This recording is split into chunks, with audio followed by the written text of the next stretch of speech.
You will grow because a career plan isn't about titles, it's about growth. So in all things that we do, we need to proactively have a plan, recognizing that most people don't get these skills. When I started hiring over 2 decades ago, I found they knew the technical answers, and they can tell you, here's why you should use Twitter, and here's how to write this in code. But then you ask them a question like, what makes a team effective? And you get a lot of blank stares. But when it comes to managing information workers, it's making sure the right people have the right conversation at the right time. Always have a plan. Even a bad plan is better than no plan at all. You're listening to the Real Business Connections Network. Real Business Connections Network. Powered by Balbert Marketing, LLC.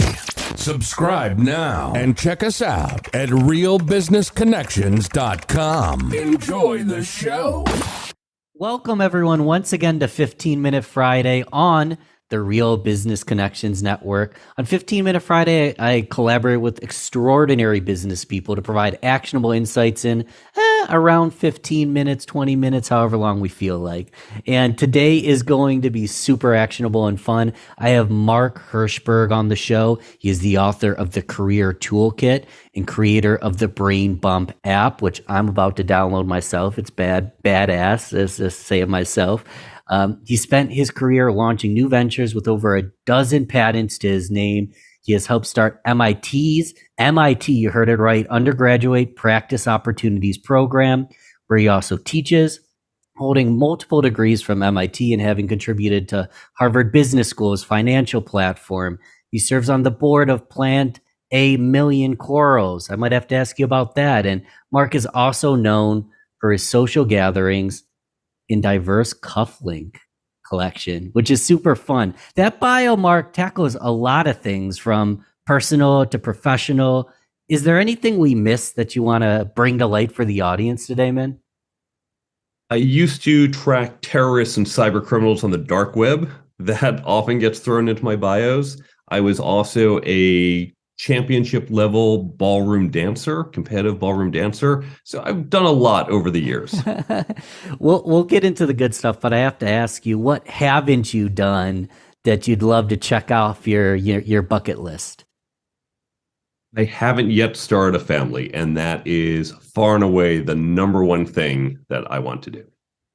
Beautiful. Working on it. Beautiful, Mark. Beautiful. What quote? This is the one thing I ask every guest. Start us off with a quote to kind of set a mood or a standard for a conversation today. There are so many quotes I like and quotes I live by, but in my book, each chapter starts with a quote, and I'm going to pick the quote from chapter 1. This comes from my friend, Professor Jason Rosenhouse, and he said, always have a plan. Even a bad plan is better than no plan at all. Jason and I used to teach chess together. And so many people would just randomly move their pieces around on the board, kind of hoping maybe I'll see a way to checkmate, but not really having a plan. That's not how you succeed. You don't hope the other side walks into some trap or walks into something that's good. You need to proactively set up a way to win. And this is true of any type of competitive activity. When it comes to our careers, so many people make the same mistake. They say, well, I'd like to be a vice president in 10 years. Cross my fingers and maybe I'll get there. And that's it. There's no plan. So we need to be proactive. How do I go from being a sole contributor to a VP level? What are the steps I need to take? It applies if you're running a business. If I want to double my customer base, I don't just cross my fingers and hope maybe I'll get more customers. Where might these customers come from? What's the plan for getting them? As a solopreneur, what are the skills I might need to develop to get the business where it needs to be in a few years? Yes, solopreneurs, entrepreneurs, you need career plans as well. Your job title might not change, but you will grow because a career plan isn't about titles, it's about growth. So in all things that we do, we need to proactively have a plan.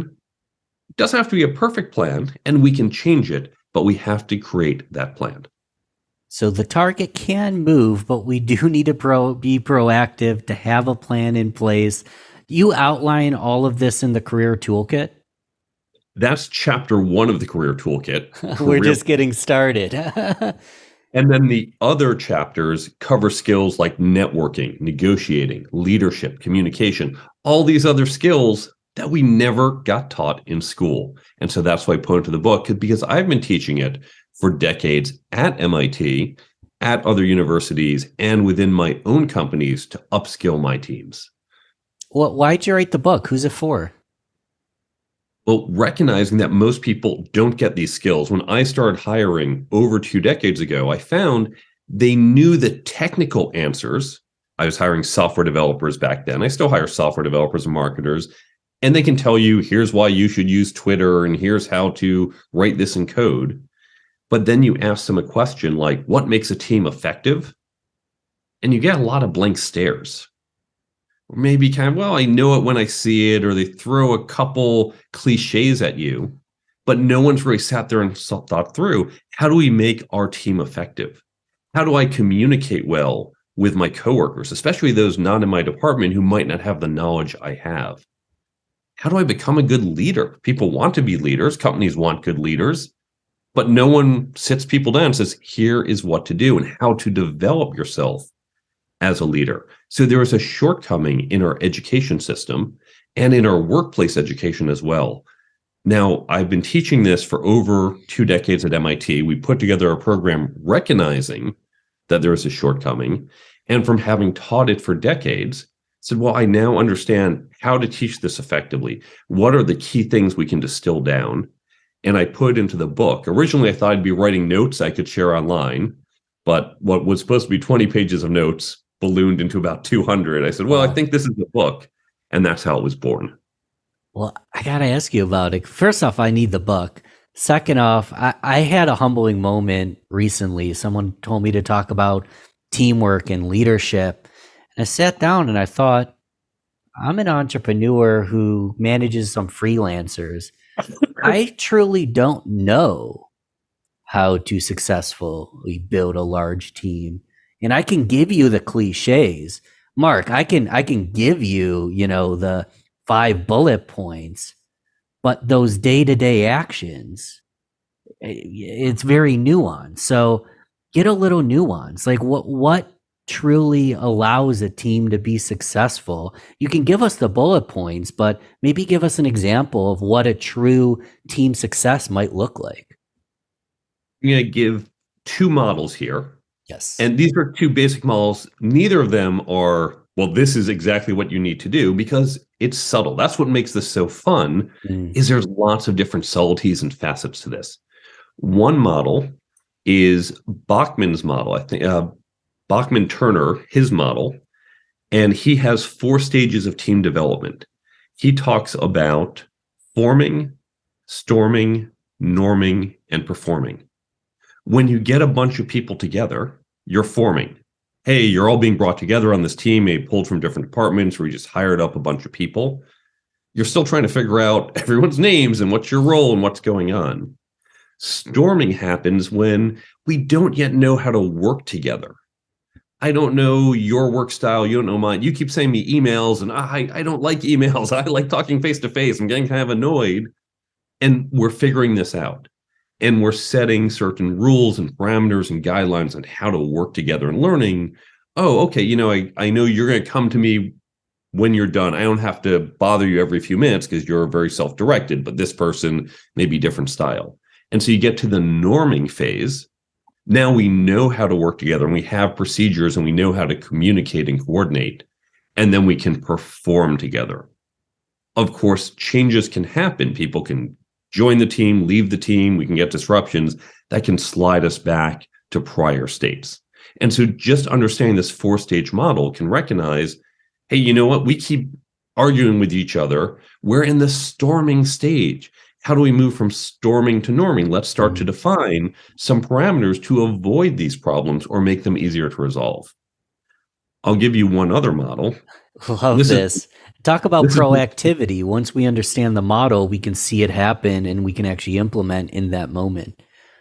Exactly. And the book has lots of different models, some mine, many from other people. And you can start to apply these different models to improve in these areas. So here's another model I've developed over the years. Really, when it comes down to modern management of information workers, which I suspect is what most of the audience does, this is different from how classical management was developed. Classical management is, I'm the manager, turn that screw faster, do what I say, coordinate, make sure we get the screws to the person before they need more. But when it comes to managing information workers, it's making sure the right people have the right conversations at the right time. That's it. It's managing information flow. And once you understand the information flow, you start to say, do we need 3 meetings a week? Or maybe just 1 meeting a week? Who needs to be in that meeting? What are the topics for that meeting? What meetings do we need? What can we communicate via the Slack channel or through email? When should it be done by email versus Slack? Should it be a standing meeting, or should it be we have this email sent when this happens? Once you can define the information flow, it's a lot easier to coordinate your team and have it run smoothly and effectively. Where it's ineffective is, we have this meeting twice a week. I don't even know why we do it anymore. Yeah, it made sense 6 months ago because we were new and confused, but it's this zombie meeting that has held on. And when you really get down to the core, let's look at the information flow. You can continually revise your organization and structure to be efficient for your needs at the moment. I'm wondering, who's making these revisions? Who's making these decisions? Is it the leader? Is it a leadership team? Is it a wide scope where you're surveying your people? How do I come to the conclusion of what's right? The answer is yes. Now, as the leader, you are responsible, and you can't shirk your responsibility. You can't abdicate your responsibility. You need to make sure that happens. However, that doesn't mean you are the only one who has to be responsible for making that happen. And if you can build a team where you can get that input and feedback from others, where someone on the team can say, this meeting, that made sense long ago. I don't think it makes sense anymore. And we've been talking, we think we should do it every other week. Or maybe we should take this stuff out of the meetings. They run too long anyway. What if we just send an email whenever this happens? So anyone can propose ideas. Now, whether it's done through the team coming together and all agreeing or taking a vote, or the leader makes a decision, and there are arguments for and against each of those in different cases, but however it's done, anyone should be able to propose ideas. The team then decides on them, and they can execute them and see how they go. One of the most important things to do is to make sure you're reflective, to always have moments where you step back and say, we made this change. Is it working? And it's okay if it's not. You want to try new things, and they're not all going to work, but you need to have that process where you say, we do a check-in once a month, once a quarter, where we can stand up and say, I don't know if this works, or we might need more adjustments. This is powerful. I want everyone to grab their pencil, pause their treadmill, pull over the car.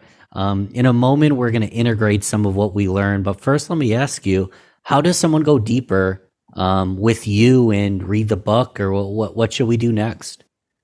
There are a number of things you can do. You can, of course, go deeper with some of my content.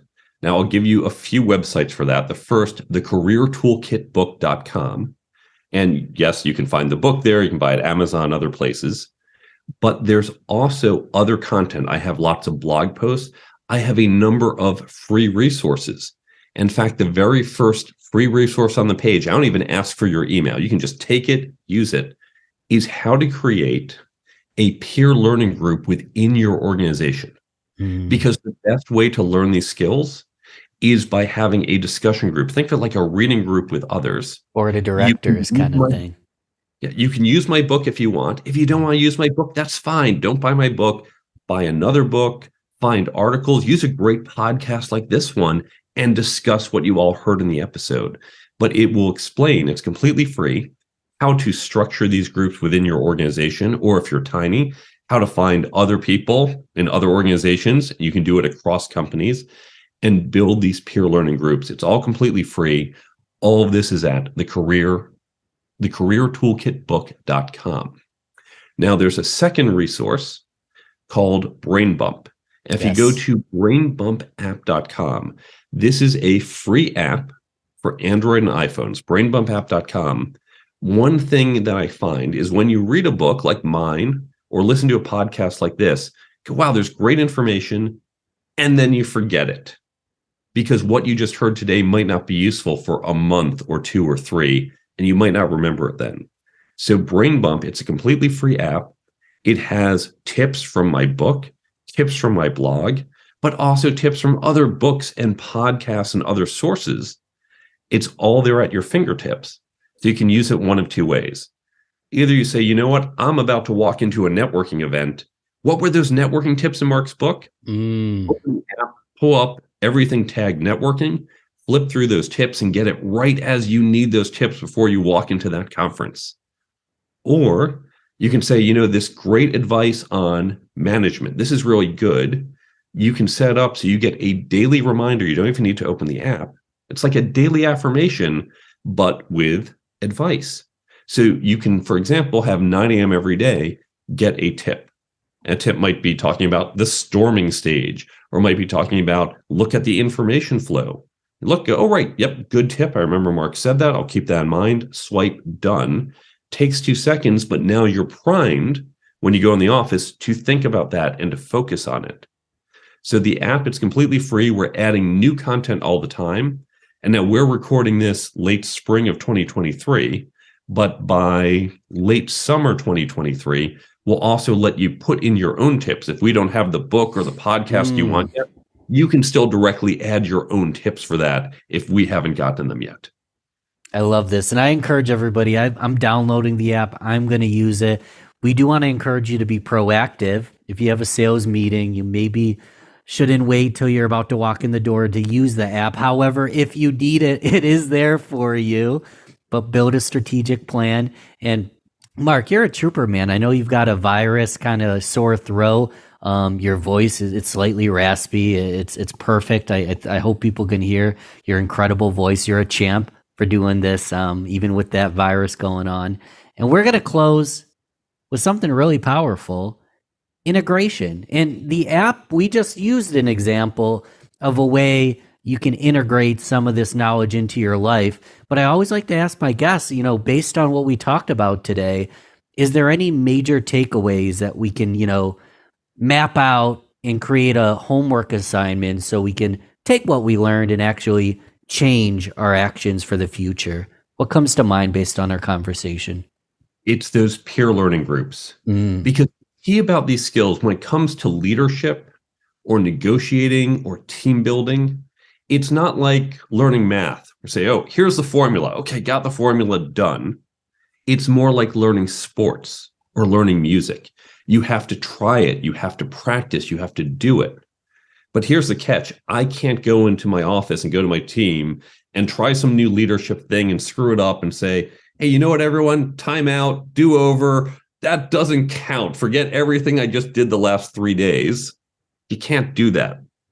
So what this allows us to do, these peer learning groups, this is your chance for scrimmage or practice or rehearsal.